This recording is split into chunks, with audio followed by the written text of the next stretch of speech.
ఆచార్య దేవోభవ అంటూ గురువుకు అగ్రాసనం వేసిన సంస్కృతి మనది. విద్యార్థి భవిష్యత్తును అంచనా వేసి అభివృద్ధి పదంలో నడిపిస్తారు ఉపాధ్యాయులు. విద్యార్థుల అభ్యున్నతి కోసం నిస్వార్థంగా శ్రమించి వాళ్ళు వృద్ధిలోకి వస్తే మా శిష్యులు అంటూ గర్వపడతారు. అలాంటి ఓ గురువు నల్గొండ జిల్లా దామెర ప్రాథమికోన్నత పాఠశాల ఉపాధ్యాయుడు గురిజా మహేష్. బడికి రాని విద్యార్థులను ఇంటికెళ్లి మరీ తీసుకొస్తూ ప్రయోజకులను చేయడానికి ప్రయత్నిస్తున్నారు. ఉపాధ్యాయ దినోత్సవం సందర్భంగా ఆ గురువు మహేష్పై ప్రత్యేక కథనం.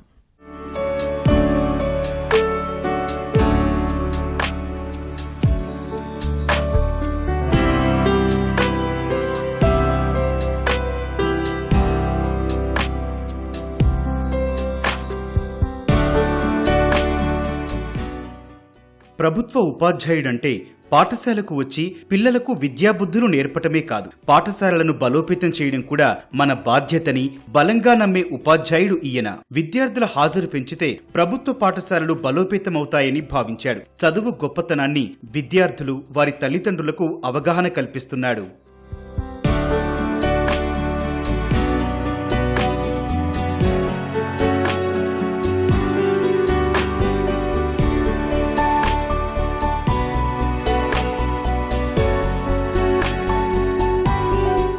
దామెర ప్రాథమికోన్నత పాఠశాలలో విద్యార్థులకు పాఠాలు చెబుతున్న ఈ ఉపాధ్యాయుడి పేరు గురిజా మహేష్. స్వగ్రామం నల్గొండ జిల్లా చండూరు. సాధారణ కుటుంబంలో పుట్టి చదువుకోవడానికి చాలా కష్టాలు పడ్డాడు. 10వ తరగతి వరకు సొంతూరులోనే చదువుకున్నాడు. ఆ తర్వాత చదువులో ప్రతిభ చూపి బీఈడీ పూర్తి చేశాడు. 2009 మే నెలలో డిఎస్సి రాసి ఉపాధ్యాయుడిగా ఎంపికయ్యారు.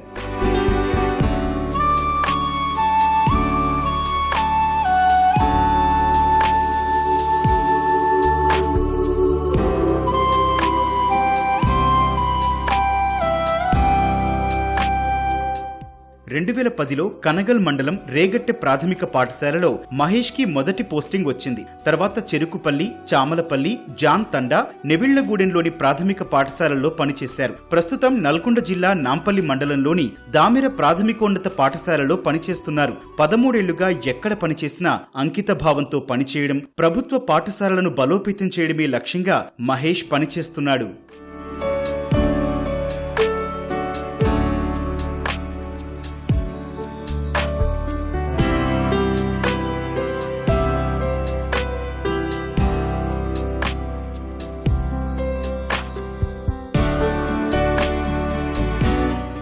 చిన్నప్పుడు తాను ఎదుర్కొన్న కష్టాలు తన విద్యార్థులకు రావద్దని లక్ష్యం పెట్టుకున్నాడు మహేష్. రోజు పాఠశాలకు 10 నిమిషాలు ముందే వస్తారు ఈ మాస్టర్. ఏ తరగతుల విద్యార్థులు రాలేదో గుర్తించి మొదట క్లాస్ లీడర్లను పిలిచి వివరాలు తీసుకుంటారు. విద్యార్థుల ఇంటికి వెళ్లి చదువు ప్రాముఖ్యత వివరించి నచ్చజెప్పి బైక్ మీద పాఠశాలకు తీసుకొస్తుంటారు. ప్రభుత్వ ప్రాథమిక పాఠశాలల్లో తల్లిదండ్రులు ఎలా ఉంటారంటే, వాళ్ళు వ్యవసాయ బావులకు పనుల మీద వెళ్ళడము, నెక్స్ట్ పిల్లలు చిన్న చిన్న కారణాలు చెప్తే వాళ్ళు ఇంటి దగ్గర ఉంచడము, అలాంటి పరిస్థితులు అనేవి సంభవిస్తుంటాయి. అయితే ఒక ప్రభుత్వ ఉపాధ్యాయునిగా నేను ఏ పాఠశాలలో పనిచేసినప్పటికీ ఈ తల్లిదండ్రులు చిన్న చిన్న కారణాల వల్ల విద్యార్థులను వారి ఇంటి వద్ద ఉంచొద్దా అని చెప్పేసి ఇనిషియేటివ్ని తీసుకొని ఒక 10 నిమిషాలు స్కూల్కి ముందుగా వచ్చి తర్వాత కొంత సమయాన్ని కేటాయించి వారి ఇంటి వద్దకు వెళ్ళి విద్యార్థులకు వారి తల్లిదండ్రుల ఇంటికి వెళ్ళి విద్యార్థులను ప్రతిరోజు పాఠశాలకు పంపకపోవడం వల్ల అసలు ఏం నష్టం జరుగుతుంది విద్యార్థులకు, వారు ఒకరోజు పాఠాలు వినకపోవడం వల్ల వారి చదువు ఎలా వెనుకబడే అవకాశం ఉంది అనే విషయాలను గురించి మన తల్లిదండ్రులకు అవగాహనని కల్పించి విద్యార్థులను వాళ్ళు ప్రతిరోజు చిన్న చిన్న కారణాల వల్ల ఇంటి దగ్గర ఉంచకుండా ప్రతిరోజు పాఠశాల కనీసము సంవత్సరంలో 80% విద్యార్థులు హాజరు శాతం ఉండే విధంగా తల్లిదండ్రులు వారి వంతుగా బాధ్యత వహించి వారు ప్రతిరోజు పాఠశాలకు పంపే విధంగా మనము వారిని ప్రతిరోజు వారి ఇంటికి వెళ్ళి రాని విద్యార్థుల వారి ఇంటికి వెళ్ళి తల్లిదండ్రులను మోటివేషన్ చేసి ప్రతిరోజు వారి పిల్లల్ని పంపే విధంగా మన వంతుగా ప్రయత్నం చేస్తున్నాము. విద్యార్థులు కావాలని డుమ్మా కొడితే వారు ఎక్కడున్నా వెళ్లి తీసుకొస్తాడు ఈ మాస్టర్. ఇంటికి వెళ్లడమే కాదు, అవసరమైతే వ్యవసాయ బావులు, పొలాల వద్దకైనా వెళ్లి తల్లిదండ్రులు పిల్లలకు చదువు ప్రాముఖ్యతను వివరిస్తారు. క్రమం తప్పకుండా చేస్తున్న ఈ ప్రయత్నాలతో అటు విద్యార్థుల్లో ఇటు తల్లిదండ్రుల్లో మార్పు వచ్చిందని ఉపాధ్యాయుడు మహేష్ చెబుతున్నారు. ఎట్లాగో ఇంకా చిన్న చిన్న కన్నా ఉన్నా ఏం లాభం, మళ్ళీ సార్ వస్తాడు తీసుకుపోతాడు అనేది ఆటోమేటిక్గా విద్యార్థులకు కూడా అర్థమైపోయింది అనమాట. అర్థమైపోయి క్రమేణా అటెండెన్స్ పెరగడము. అటెండెన్స్ పెరిగితే ఏమైందంటే ప్రతిరోజు ఒక విద్యార్థి ఆ రోజు చెప్పే పాఠాలు ప్రతిరోజు వినడం వల్ల వాడు ఏ విషయంలో వెనకబడాడు. అది ఇట్లా ప్రతిరోజు వెనకబడకుండా ఇట్లా ప్రతిరోజు జరిగే విషయాన్ని ఆ రోజే నేర్చుకోవడం వల్ల ఆ సంవత్సరంలో విద్యార్థి సాధించాల్సినటువంటి సామర్థ్యాలను కూడా ఖచ్చితంగా సాధించడానికి అవకాశం ఏర్పడుతుందన్నమాట. ఇప్పుడు చాలా గవర్నమెంట్ పాఠశాలల్లో ఇప్పుడు విద్యార్థులు వెనుకబడడానికి ముఖ్యమైన కారణం ఇదే అనమాట. హాజరు శాతం లేకపోవడమే ప్రధాన కారణం.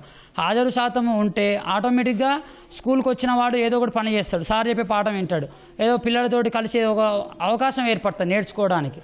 కానీ చిన్న చిన్న అవకాశాల వల్ల వాళ్ళు చిన్న చిన్న కారణాల చేత పాఠశాలకు రాకుండా ఉంటే మాత్రము అసలు పాఠాలు వినడానికి అవకాశం ఉండదు. వాడు ఏం నేర్చుకోవడానికి ఉండడం వల్ల కాలక్రమేణా ఏమవుతుందంటే ఆ తరగతిలో సాధించాల్సిన సామర్థ్యాలను ఆ తరగతిలో సాధించలేకపోతుండే విద్యార్థి. ఉపాధ్యాయుడు మహేష్ వల్ల తమ పిల్లల్లో చాలా మార్పులొచ్చాయని, రోజు క్రమం తప్పకుండా పాఠశాలకు వెళ్తున్నారని విద్యార్థుల తల్లిదండ్రులు చెబుతున్నారు. ప్రభుత్వ పాఠశాలలో 100% హాజరు నమోదు కావడం అభినందనీయమన్నారు. ఇలాంటి ఉపాధ్యాయులు ఉంటే ప్రభుత్వ పాఠశాలలకు పూర్వ వైభవం వస్తుందని గ్రామస్తులు చెబుతున్నారు. ఏముంది, కొంచెం పిల్లలు మమ్మీ నేను పోను, నాకు జ్వరం వచ్చింది అది ఇది అని చెప్పినా కానీ పోకున్నా కానీ ఇంటి దగ్గర ఉంటే సార్ వచ్చి అన్ని మంచి చెడు కనుక్కొని గిత్త అట్లా కొంచొద్దమ్మా, పిల్లలను ఆగం చేస్తారు, అలా ఫ్యూచర్ ఆగం చేస్తారు, భవిష్యత్తు మీరే ఇట్లు వ్యవసాయం చేసుకుంటుంటారు, మీ పిల్లలను కూడా అట్లనే చేపియొద్దని ఇంటికి వచ్చి అడిగి తీసుకొని పోతుర్రు. బాగుంది, ఇక్కడ సార్లు కూడా అందరూ మంచిగా చెప్తున్నారు, తీసుకెళ్తున్నారు. మాకు 2 పిల్లలు ఉన్నారు. 2 పిల్లల్ని కూడా ఇక్కడనే చదివిస్తున్నాం మేము. సార్ చాలా మంచిగా సేవ చేస్తుండు. ఇక్కడ ఉన్నటువంటి స్టాఫ్ కూడా తనకు సహకరిస్తుండ్రు. ఇట్లా ఏదైనా అంటే చాలా పేద పిల్లలు చదువుతున్నారు సార్. దయచేసి ఇప్పుడు సార్ చేస్తున్నటువంటి సహకారం ఈ వీడియో చూసినటువంటి వాళ్ళు కూడా ఇంకా కొంచెం ఆర్థికంగా సపోర్ట్ చేసినట్టయితే మా స్కూల్కి ఏవైనా చిన్న చిన్న అవసరాలు మా స్కూల్ ఇంకా ముందుకెళ్తుందని ఒక పేరెంట్గా వేడుకుంటాం సార్. Thank you. సార్ వల్ల ఇక్కడ ఉన్నటువంటి తల్లిదండ్రులు కూడా అర్థం చేసుకొని పిల్లల్ని ఖచ్చితంగా చదివేయాలనే ఆలోచనతో అందరూ ఇప్పుడు ప్రజెంటు అందరూ 100% అందరూ కూడా పాఠశాలకు పంపించడం జరిగింది. సార్ను ఆదర్శంగా తీసుకొని ఈ జిల్లాలోనే కాదు రాష్ట్రంలో ప్రతి ఒక్క ఉపాధ్యాయుడు ఆదర్శంగా తీసుకొని మన జిల్లాను నెంబర్ 1 మన రాష్ట్రంలోనే నెంబర్ 1 ఉంచే విధంగా ఉండాలని చెప్పి మనస్ఫూర్తిగా కోరుకుంటూ నా పిల్లల్ని కూడా నేను అందులోనే చదివిస్తున్నా కాబట్టి మహేష్ సార్ గారికి నా ప్రత్యేకమైన ధన్యవాదాలు తెలియజేస్తున్నాను. మా ఊర్లో సుమారు 200 మంది విద్యార్థులు ఉన్నారు. ఈ పల్లెటూరు వాతావరణంలో తల్లిదండ్రులు కూడా కొంత స్కూల్కు పంపించడానికి ఇబ్బంది పడుతున్న క్రమంలో మహేష్ సార్ గారు వాళ్ళను తల్లిదండ్రులతో మాట్లాడి వాళ్ళను పనికి తీసుకెళ్లకుండా స్కూల్కు బంద్ చేసిన ఇంటి దగ్గర ఉన్న వాళ్ళను వచ్చి బండి మీద తీసుకెళ్ళి వాళ్ళకు చదువుకోవాలనే ఒక మంచి ఆలోచన కల్పించి వాళ్ళను పాఠశాలకు తీసుకెళ్తుండు. సార్ వల్ల ఇక్కడ ఉన్నటువంటి తల్లిదండ్రులు కూడా అర్థం చేసుకొని పిల్లల్ని ఖచ్చితంగా చదివేయాలనే ఆలోచనతో అందరూ ఇప్పుడు ప్రజెంటు అందరూ 100% అందరూ కూడా పాఠశాలకు పంపించడం జరిగింది. సార్ను ఆదర్శంగా తీసుకొని ఈ జిల్లాలోనే కాదు రాష్ట్రంలో ప్రతి ఒక్క ఉపాధ్యాయుడు ఆదర్శంగా తీసుకొని రాష్ట్రంలోనే నెంబర్ 1 ఉంచే విధంగా ఉండాలని చెప్పి మనస్ఫూర్తిగా కోరుకుంటూ నా పిల్లల్ని కూడా నేను అందులోనే చదివిస్తున్నా కాబట్టి మహేష్ సార్ గారికి నా ప్రత్యేకమైన ధన్యవాదాలు తెలియజేస్తున్నాను. పిల్లలకు విద్యాబుద్ధులు నేర్పించడమే కాదు, స్వచ్ఛంద సంస్థలు, ఎన్ఆర్ఐల సహకారంతో ప్రతిభావంతులైన పేద విద్యార్థులకు పోటీ పరీక్షలకు ఫీజులు కట్టేందుకు పాఠ్యపుస్తకాలను ఇప్పిస్తున్నారు టీచర్ మహేష్. విద్యార్థుల్లో వివిధ రంగాల్లో నైపుణ్యాలు పెంచేలా కృషి చేస్తున్నాడు. దేశభక్తి, క్రమశిక్షణ, కళలు, పొదుపు తదితర భిన్న అంశాల్లో ప్రోత్సహిస్తూ ఉపాధ్యాయ వృత్తిలో ఉండటం తనకు ఎంతో గర్వంగా ఉందంటున్నారు ఈ యువ టీచర్.